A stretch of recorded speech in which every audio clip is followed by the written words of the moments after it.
So, this is in continuation to our discussion, and particularly, I'd like to just talk about the human sensitization part in terms of what is happening in our country. Because, as a person who has been working in the international arena for quite a long time, and fortunately, and I would rather say it was a very planned move that although my base always was Delhi, since 2006 and stuff, I was always working for the tech companies, tech enterprises, policy making at a global stage. So my understanding comes from the understanding of the global understanding of how countries should live in peace. And peacemaking and restoring prosperity at this point of hour is very, very important. The point of contention here is there is a lot of discussion because everybody is coming online and they are utilizing all these resources in terms of the applications to voice their voice. That's okay. However, one has to appreciate and understand India is not a country, it's not a tribe. India is located, as far as the location of the land, it is above the equator. And the land itself is so fertile. If you go back to the historical data set of last 200 or probably, maybe 300 years, I'm not going that far because as such I've studied a lot about the historical data sets. The point of contention here is the country, the land has been raided by multiple people because it's like how trade and businesses are being run. The point of content here is we have different states right now in whatever way we are supposed to live. And if we consider the Homo sapiens sapiens as tribes, so every tribe used to have a language to have communication. And you can think it as a code language rather than saying that Hindi is derived from X language, English is derived from Latin or whatever. Bengali is derived from X, Marathi is derived from Y, whatever the nuances. The point of contention here is if any state is promoting their language, there's nothing wrong in that. That is point number one. Point number two, the reason is over the years we have lost as a country, as Homo sapiens sapiens, we have lost the ability to even talk in the dialect in which, like, say for example, my mother tongue has to be something which I'm not talking about because for me my mother tongue is something else. But if I see my historical data set, my mother tongue has to be Bengali, but I can't read or write Bengali. I use Google for the translation part. During the lockdown, I started reading it. I'm not only reading, one language. I read multiple languages, whether it's a foreign language, because it is foreign to the land. But you have to understand that we have to embrace all the languages of India.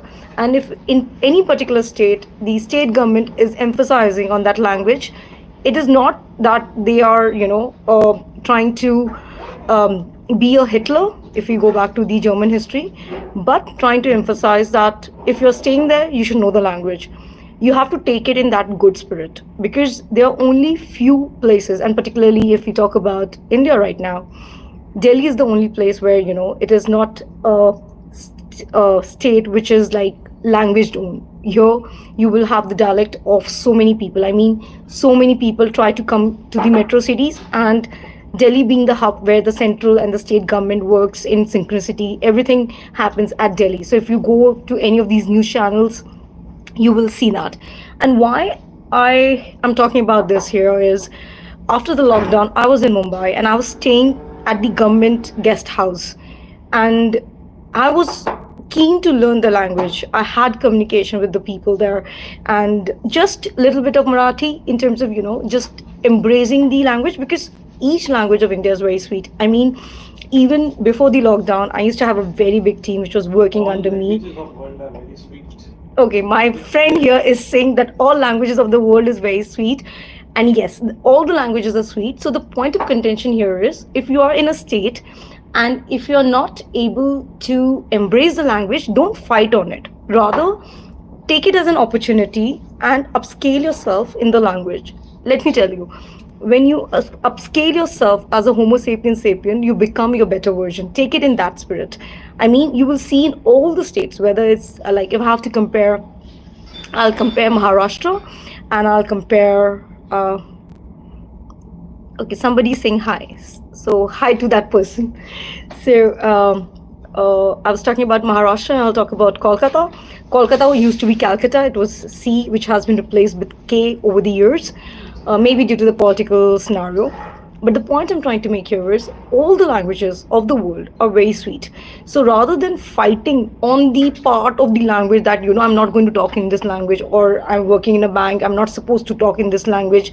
And then, there is I would say there's a kind of a fight because, when two people don't agree on something, the easiest way is people come with their own personality. But if you are in India in any way whatsoever, what I would suggest is if you are living in any other place, if you're not able to understand the language, just try to embrace it and don't come online and start grutting about everything. That I mean, it's very easy to come online, just take this handle device and talk about anything and everything and say that this is wrong with me. See what is right with you. I mean, every state has so much to offer. I, before the lockdown, took an opportunity. Even I was traveling extensively. I mean, my carbon footprint, I don't think so anybody in the world has that kind of carbon footprint which I had over the years, and particularly from the standpoint view of the kind of work I've been doing over the years. So in totality, what I'll try to say is whether it's Maharashtra, whether it's, any of the states, and Kolkata also, so they have made it compulsory for people to study the language. It is very important. Why it is important here is if people don't read this language, they're going to forget it. And let me tell you, as I said, my mother tongue. Even if I remember when the principal, that was the father of the school, so I studied my first half in army school, New Delhi itself. First half was in army school and then it was a convent school. So the question which was asked to me at the interview in the convent school, the father asked, "What's your mother language?" And honestly speaking, I didn't have any answer. Until today, if you ask me, I don't have that answer. Because if we go by the sentimental analysis of the phrase mother tongue, you have to know it in totality. So the only language in totality which I know is English, because that is how my upbringing has been for whatever reasons. I'm not getting into it. But the point of contention here is from the international standpoint, we know this world is at war, but to restore the peace and the prosperity of the country, learning English will give you an opportunity to communicate with people globally. So it's a global language. So let's not change that for the for the peacemaking stuff, because it's easy to code in the English language because English has 26 letters and you can just there's so many languages in which you can do your coding and stuff. What I have developed as an innovator and an inventor is absolutely different, because I was one of the first framework of the internet where it was pinged from, and I mean 011. So 011 again comes from New Delhi. So the first generative stuff came from very few pinpoints in the country. I'm very fortunate that one of the pinpoints which was very important to develop the first generative framework of the country came from my house, because I was able to log in to the network. So the point here is my historical data set is very different. It is something which nobody can even replicate, because from the point, not only I know my this life, I know my past life regressions, because I have spent a lot of working hours both in the online world and in the offline world with my own self since the very beginning. And because of that, I have gained that, I would say, that knowledge, and I'm always in that mode where I'm learning every 24 hours. My learning curve is almost 24 hours if we have to take that data set. So the point here is just to conclude so that people can able to appreciate and stop fighting over the languages. If something is wrong in the language, just say we don't understand the language and we take an opportunity to learn. If you're not able to learn, try and learn it. I think that is the beauty of traveling in India. I mean, just staying on this land itself gives an opportunity to learn so many languages. I mean, even like in Delhi itself, if you talk about Hindi itself, like at least for me, my learning curve of Hindi was very different because I was double promoted and I didn't learn the basics. So I literally have to write half in English. Even in my 10th board standard, I was about to fail in the language. It was just, there was a person known to my mother who was a government school teacher. She's no more, but she was very, I would say, she took extra effort to explain me the language the way she did. And I still, even though she is not in a body format, but always when I think about Hindi, that language, how she taught me, and half of my paper, the Hindi paper, is written in English, and still I scored 70 plus, or I think maybe I scored a distinction in that, because for me number doesn't have any value. And another very important thing is people who really understand or who know Rita Sani. Rita Sani was one of the pioneers, and she was working with Times of India at that point of time. And Delhi schools, obviously, they had the advantage in the early, 90s, that whatever newspaper was coming in, like she wrote. I think by that time, I'm not very sure my name was changed or not, because I have changed my name officially a couple of times. So she wrote, if it was the other name was the Prity Khastgir is the tech savvy girl, because I had the privilege of being on internet at the very early stage. And the point of contention here is she's no more alive. But what she did was, I remember when I was sitting for the 10th board exam, that is CBSE, Central Board. I don't have any clue what's happening in the education sector now, because that is dating back to the data set of 1999, 2000, where, like, I remember I had done my SST, that is social sciences, the marking of the land, or whatever the data sheet was. I had done it with a pencil, and my teacher had cut 2 marks for that. And when I went to her, because I was very passionate about economics, I was very passionate about social studies. Actually, I wanted to take up social sciences, or whatever the thing was. I never wanted to opt for sciences, but I come from a medical background family, so it was not an option, but just do medical kind of stuff. Anyhow, the point I'm trying to make here is, I had done it with a pencil, and she had cut 2 marks. And she said, Prity, by that time my name was changed. She said, Prity, when you sit for the exam, write it with a pen. You cannot use a pencil. For whatever reasons, she might be having that vision of whatever was ought to happen, or whatever is happening, because she was a very, very learned lady. Not only with her speech, but her whole personality was, I would rather say, she had the personality of being a principal. However, again, she's not alive in the physical format, but whenever I think about history, whenever I think about geography, she's the first person who comes to my mind. And she said, you have to use a pen. And I remember when I sat for the CBSE exam. So CBSE exam never happens in your own school.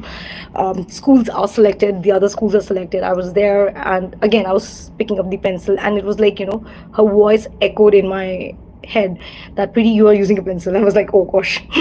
And then I used a pen, and I did that. I got 85 out of 100, and I was expecting at least 95, 97, because SST generally you never get full marks. But anyhow, the point I'm trying to make here is, try to learn from everything as a human being, because this interface of being online and offline at the same point of time is going to impact your personal well-being, your personal stuff. And the other thing which I just want to touch base, maybe I'll take 2-3 minutes more, is when we were studying law, and particularly something which has stayed with me and which I'm seeing right now very rampant, is the difference between sound mind and unsound mind. What now I understand is, it's very easy to make a sound person unsound just by creating those situations and scenarios and saying, this person is unsound. And that is where, these words, mental wellness and all this nonsense is coming into picture. So again, this is a body of stakeholders in the world who want, particularly the Indians, to be in that insane zone, so that these medicines can be used on these people as guinea pigs. So the point of contention here is, my request to the government of India is to at least not use this word, sound mind, mental wellness. Don't use the word mental. The word mental itself is a derogatory word. If you just have to say, just talk about the spiritual wellness, where spiritual wellness has nothing to do with the gurus here. when you say the spiritual wellness, it is the spirit word itself is very positive. But when you use the word mental, mental is always a negative connotation. A negative connotation word will never have a positive impact. At least I don't do that, but my AI bots were doing that. They were researching everywhere, and there was so much emphasis on this word mental. Let me tell you, normal people are not mental. People with special ability, they think out of the box, and that is the reason they are what they are. And I'm one of those examples. So thank you for watching out the video. I hope this will be a good data set for the people to review it at any given point of time. And let me tell you, just embrace these languages. It will definitely upgrade you in your own thinking level. Thank you for watching out the video. Have a great day ahead.